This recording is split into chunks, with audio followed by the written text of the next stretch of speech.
I'm your host today, Caleb Hillard, and with me today is Josh Fines. Welcome, Josh. Thank you. Last night, you started in your first match against Birmingham Hammers. Yeah. How was it? Yeah, I really enjoyed it, to be fair. It was a great game, and I think all the lads did really well. I think 2-0 is a positive result. Getting the clean sheet, the shutout, it's really good for all the lads. So, yeah, I was impressed by everything and by everyone, and glad to get back on the pitch finally. Yeah, always good to get it back and kind of get your flow going once more. Yeah. So there were a couple moments that kind of decided the game last night. Well, more than a couple. At the start, there was the rain delay. So as a player, in your mind, when something like that happens and you're in form and you want to keep going, and then that happens, what is Coach Rodriguez saying? Like, what are you thinking? No one likes it, really, do they? It's awful, really. I mean, having to take that 30-minute minimum break, it disrupts you so much. But we went into the dressing room and Rafa said, right, lads, you need to stay focused. We can't switch off now, because if we switch off and then we go into the game, it's just going to be hard to get back into the game. They could come back at us, and yeah, we had to really stay focused and positive and remember the job that we got here to do. I mean, we were 1-0 up at the time, but it's dangerous being 1-0 up. We all wanted to push forward, but Rafa did a good job of making sure we were positive and ready, and not sitting back and talking about general stuff. Something that I noticed is, compared to Birmingham, the whole Memphis City team seemed to be calm and collective, especially up against that Birmingham team that was the exact opposite of that. Yeah.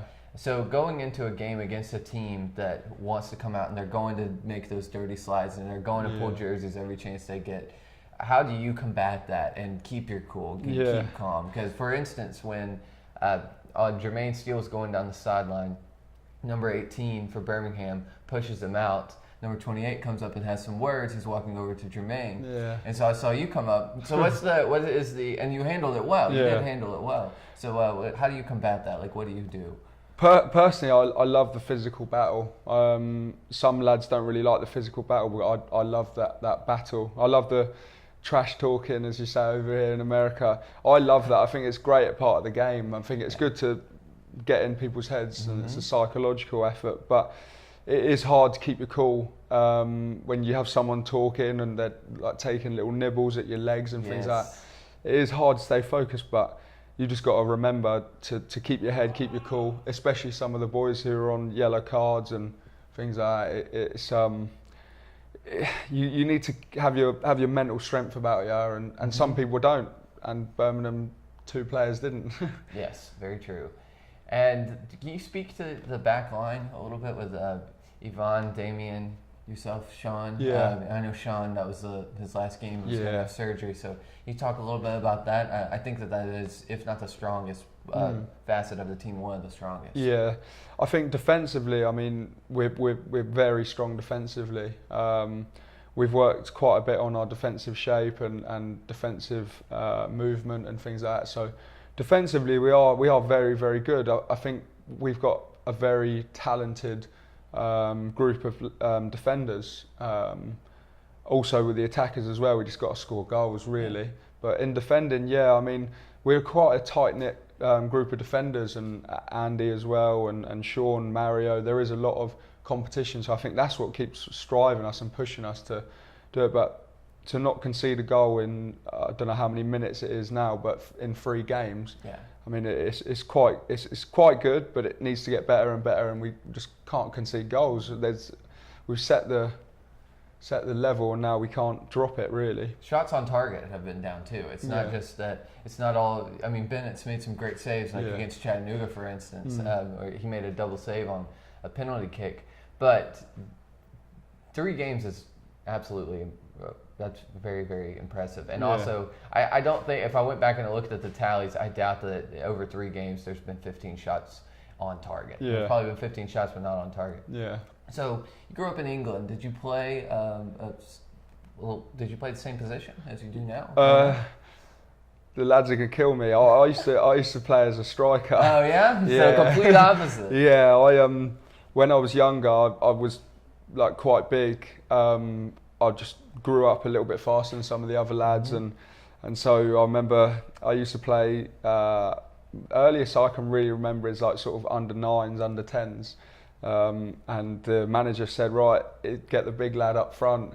And that's what it was. And then it became more and more. But it changed really into me becoming a centre back, but I think it was good me being a striker. I think the lads would kill me now because I can't finish my dinner. So, but yeah, no. From playing as a striker, you have to think what a striker's thinking, and as a centre back, you got to think, what's he going to do here? What's he going to do here? It's all about the mind games and getting in their heads, but. Back in England for a little bit, I played as a striker. And now what area of England, what town, what city? So I'm from Farnborough. Farnborough. Yeah, which is just south of South London. Okay. So yeah, I played for Farnborough Town Football Club, which is like the football club of the town. So that's well supported by the town and things like that. And then moved up through the youth ranks, and then played for Aldershot Town, and then I played for an academy when I was 16, when I left school, called Pulse Premier Football Academy.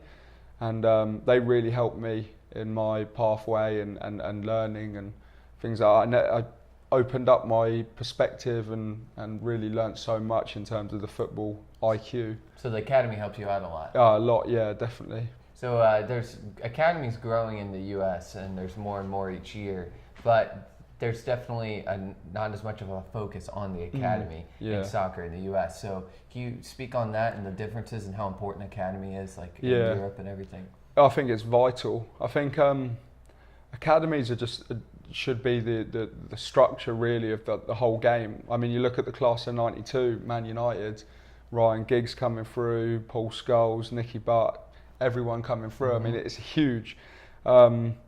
I think over in America, to be honest, I haven't seen much effort really put into certain academies in clubs. And whereas when you're younger in England, if you're a good player, you go into the academies and everyone knows that player is at an academy. Say, around my area, you had Crystal Palace, QPR, Arsenal, Chelsea, Tottenham, and everyone would know, oh, he's at Tottenham, he's at Chelsea, he's at Arsenal, sort of thing. But and similar to the lads who are from up north, they'd be like, oh, he's at Liverpool, he's at Everton, he's at United, and there was that sort of respect that comes with being at an academy, a professional academy. And over here, I think there is room for improvement, but every single year the game's expanding and growing, and I think the academies need to go with that and not be focused at all with money, not at all financially. I don't think academies should be involved in that, because it's all about the getting the player better and improving players, and the players need to have that time in the academy to learn their trade at the end of the day. So yeah, it's very different to academies in England, but there's room for growth, and I'm sure it is growing, as you can see, really.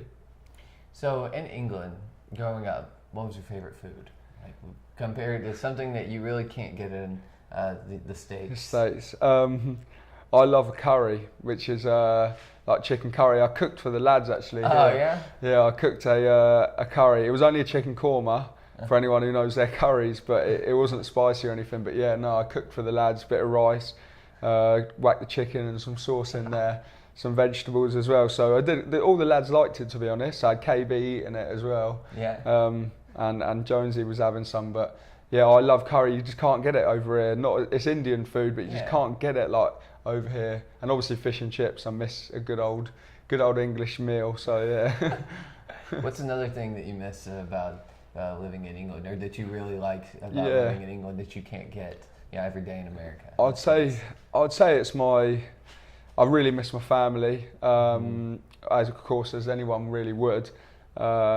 Not to a massive extent, but I love to FaceTime my family and speak to my family. And my brother's just had a little baby, so that's my niece. So yeah, so FaceTiming my niece. She doesn't know who I am or what's going on yet, but yeah, she'll know. But yeah, I miss that. There's some like home comforts as well that I miss, of course. But I'm focused whilst I'm here. I'm so happy that I am here, and I'm dedicated to really progressing myself and the team. So I'm overly happy that I'm here, which has been a long time coming with my visas and things like that getting sorted, but well, finally. We're happy you made it here. Yeah, cheers. So, Man United is your favorite Yeah, team. I'm United.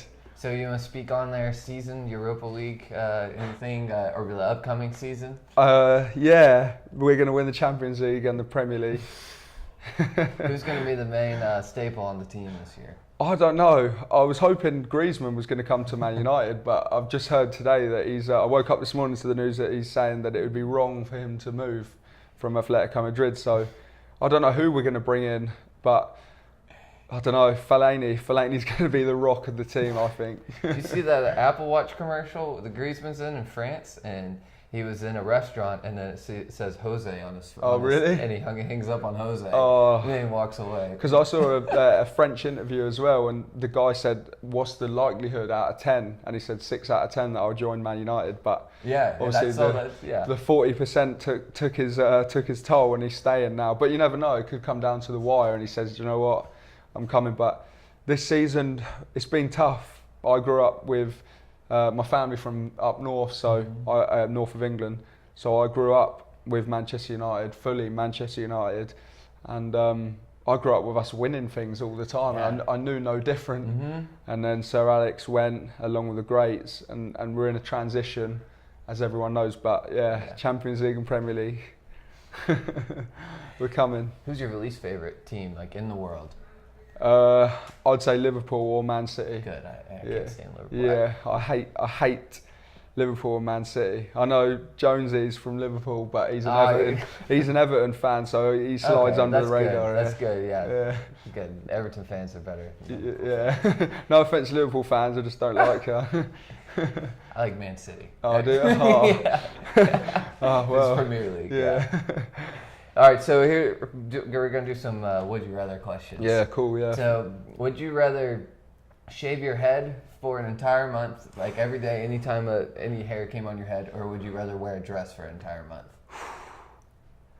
I don't know. I think if the lads heard me, I'm constantly doing my hair. Jonesy's doing his hair more than me, but Jonesy knows just how he's over there now. He knows that my hair, I've got to have it right.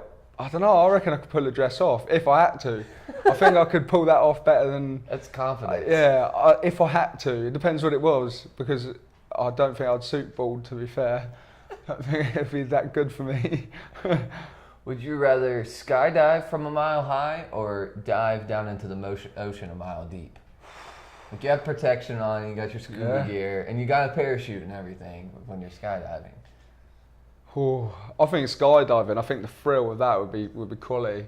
I love that. Like the adrenaline of that would be amazing. To be honest, I think that would be pretty cool. But yeah, it wouldn't be cool when you're about to jump and you're like, no, bring me back in the plane. But yeah, I think I'd rather skydive. Yeah. Same here. Yeah. Definitely. Would you rather wear flip-flops for the rest of your life or dress like a cowboy for a year, like an American cowboy with the cowboy hat and the belt with the plastic gun and the buckle? I don't know. I think I'd rather wear flip-flops. I've got my flip-flops on now, but... You got to wear them on the pitch, too. Oh, no. But do I have to be a cowboy on the pitch? I've got to wear the cowboy stuff. So what, you wear the shorts and everything? Yeah. I just go with the gun and the hat whilst I'm playing. I'll take it off for headers. Yeah, you got to be quick, though. Yeah. Yeah, I think flip-flops, I reckon. I could try and play. I try and play in the dressing room with the lads with the flip-flops on, and my touch isn't as good. No, yeah, you need the cleats, you need the boots. Yeah. Yeah. So, is there anybody you want to give a shout out to, family or anything? Yeah. Girlfriend, anything like that? Nah, not a girlfriend, but my niece, Callie. Shout out to my niece, Callie. Yeah, back home. She's growing older now. She's not.